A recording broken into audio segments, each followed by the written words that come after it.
Hey y'all, this is Valerie Dubois with The Weapon Woman. So today I'm going to do a very special video.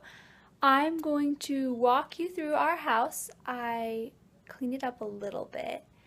And we are going to just look at the different household items that you can use to defend yourself if you were ever attacked in your home. Like what sort of things could you just pick up and use as an impromptu weapon to defend yourself? So I'm going to show you around our house a little bit and just notice. I mean, you may pick up on stuff that I maybe missed. So, and you should do this in your own home as well. So we're gonna start in the living room here. So here's our front door, and we have like a bookcase here, and and then there's like the chairs here in the dining room. We live in a very small house, so it's not I don't know, there's not much to like many rooms you could hide in, anything like that.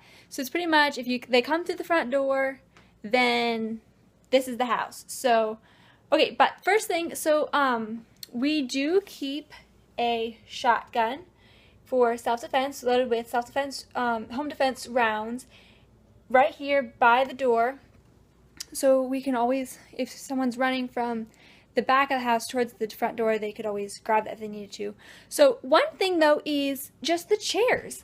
I mean, we have these big sturdy chairs. They're about chest high, and these things make great deterrents. You can flip them over to help block the attackers if they're like running towards you in the house. If you knock these over, it slows them down and gives you time to grab a better weapon. So another thing is just here okay, so here's our living room, my dog.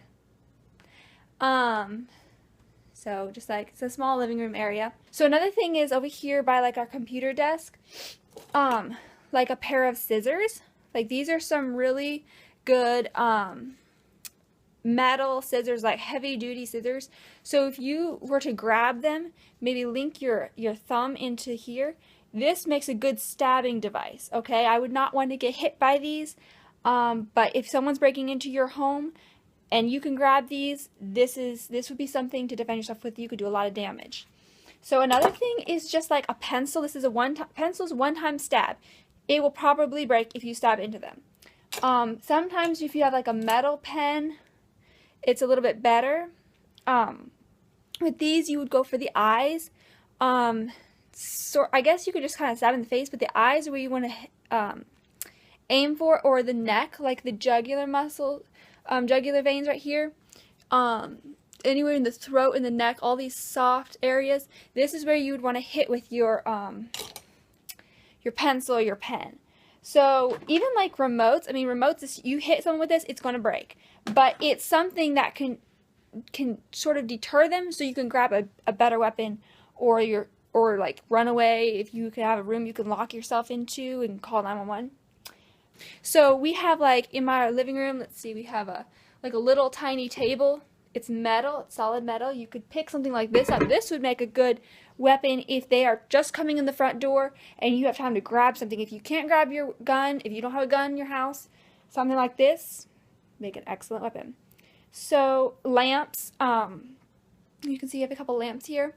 So those as well, if you have one that's like close to you and you don't have to like crawl over stuff to get to it, I mean, if it's heavy duty and you go whack them over the head or something with it, that works. So, okay, so now we're going to go into the kitchen. Now, the kitchen is probably the best place. I am in the middle of cooking, so don't mind that.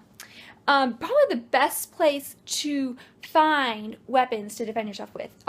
So obviously, you can grab your frying pan. I know that's kind of cliche, but frying pans, honestly, people. So, like, we have a selection of cast iron and stainless steel, even your big old wok here, a couple of saucepans. These are heavy duty saucepans. So any of these, you grab one of these, you can hold onto that thing and you just wham on.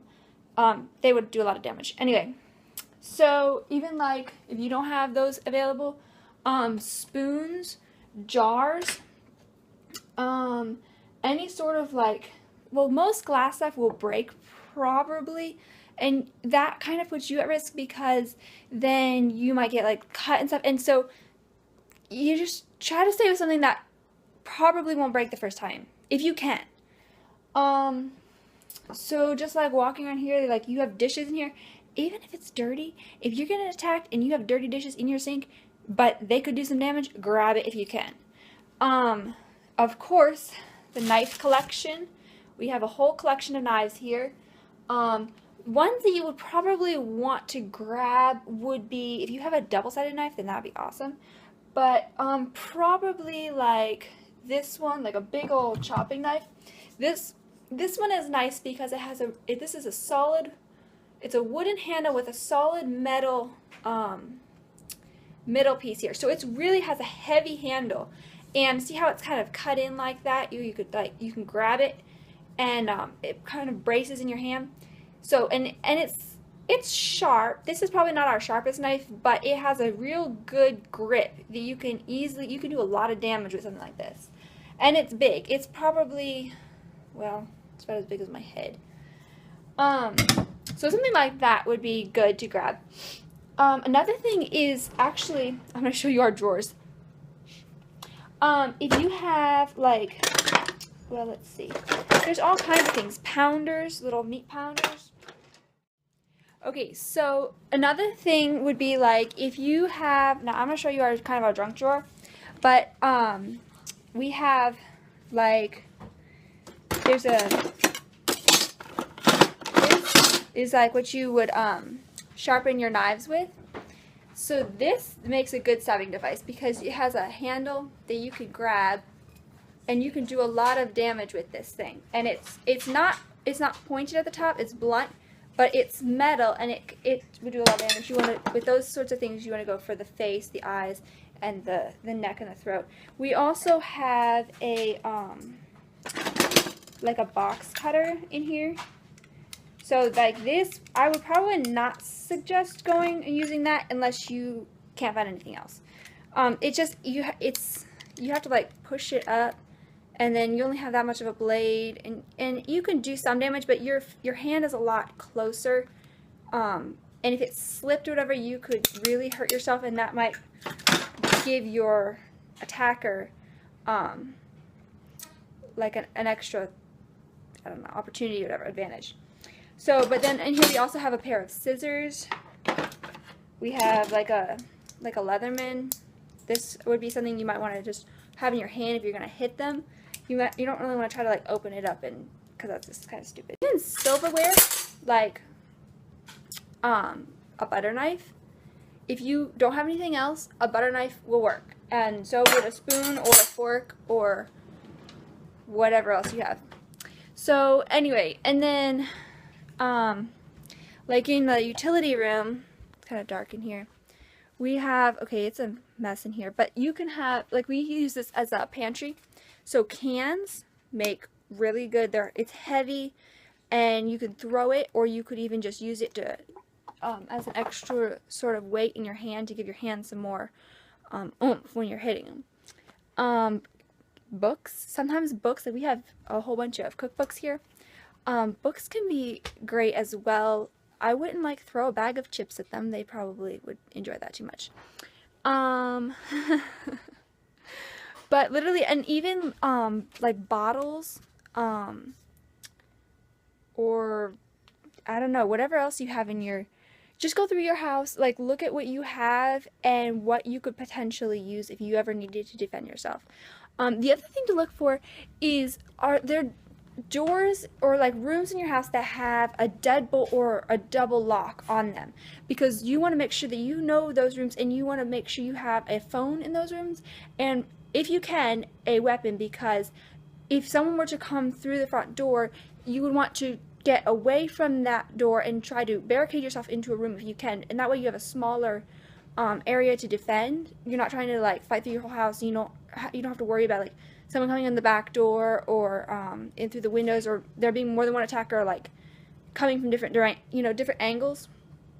So basically, just go through your house and look around, look at what you would use, and make sure that you're prepared. I didn't go through the bathroom or any of the bedrooms, But you know, you need to do that for yourself. You need to go through and make sure that you know your space, you know your home, you know your safe spots, you know your defense areas, and where you can, if you have to fight your way somewhere in your house, you need to know which room that is, and you need to make sure that you know how you're going to defend yourself. Make a plan. You know, don't be caught off guard, because there's too many people that get caught off guard, and that's when accidents happen. That's when you see, you know, really, really sad posts in the news. You got this thing, girl.